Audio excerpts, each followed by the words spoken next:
നമ്മുടെ നാട്ടിൽ ലോലോലിക്കയെന്നും ലൗലോലിക്കയെന്നും പറയുന്ന സാധനമാണ്. ഇതിനെ ഉപ്പും കൂട്ടി നല്ലപോലെ തട്ടിവിടുന്ന ഒരു കാലമുണ്ടായിരുന്നു. കാണുമ്പോൾ തന്നെ എല്ലാവരുടെ നാവിലും വെള്ളമൂറുന്ന ഒരു ഐറ്റം. അങ്ങനെ എനിക്കിന്ന് കുറച്ച് ലൗലോലിക്ക കിട്ടിയായിരുന്നു. കിട്ടിയ പാടെ അതിനെ അച്ചാറിടാമെന്ന് കരുതി. പണ്ടത്തെ പോലെ പച്ചയ്ക്ക് ഉപ്പും കൂട്ടി കഴിക്കാൻ ഇപ്പൊ ഇത്തിരി പാടാ.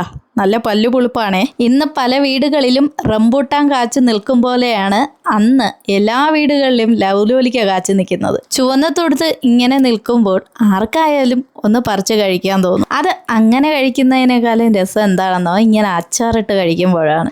നല്ല പോലെ വെളുത്തുള്ളി ചേർക്കുമ്പോൾ അതിനൊരു പ്രത്യേക മണമാണ്. ഞാൻ കുറച്ച് കൂടുതൽ വെളുത്തുള്ളി എടുത്തിട്ടുണ്ട്. പച്ചമുളക്, വെളുത്തുള്ളി, കറിവേപ്പില, മഞ്ഞൾപ്പൊടി, കായം, ആവശ്യത്തിന് മുളക് പൊടി. നമ്മുടെ എരിവിനനുസരിച്ച് നമുക്ക് മുളക് പൊടി ചേർത്ത് കൊടുക്കാം. പിന്നെ ഇതിനാവശ്യത്തിനായ ഉപ്പ്.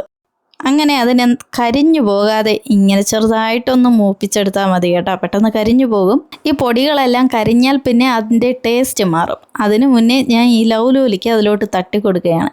പിന്നെ ഇവിടെ അച്ചാർ എന്ന് പറയുമ്പോൾ ജീവനാണ്. അതിന് ഏത് അച്ചാറായാലും. ഇത്രയും ലൗലോലിക്ക കിട്ടുമ്പോൾ എന്തിനാ കളയുന്നതെന്ന് ഓർത്തിട്ടാണ് ഞാൻ ഇങ്ങനെ അച്ചാറിട്ട് വെച്ചത് കേട്ടോ. സംഭവം സൂപ്പറായിരുന്നു. പിന്നെ ഈ അച്ചാർ സെറ്റായത് പിറ്റെന്നാണ് കേട്ടോ. ഉപ്പും മുളകും നന്നായിട്ട് പിടിച്ച് കിട്ടണമെങ്കിൽ ഒരു ദിവസം വെയിറ്റ് ചെയ്തതിനു ശേഷം ഈ അച്ചാർ എടുക്കണം. ഇനി ഇത് എത്ര ദിവസം എനിക്ക് ഇവിടെ സൂക്ഷിച്ചു വെക്കാൻ പറ്റുമെന്ന് അറിയില്ല. സാധാരണ അച്ചാറൊക്കെ വെക്കുമ്പോൾ പെട്ടെന്ന് തീരും കേട്ടോ.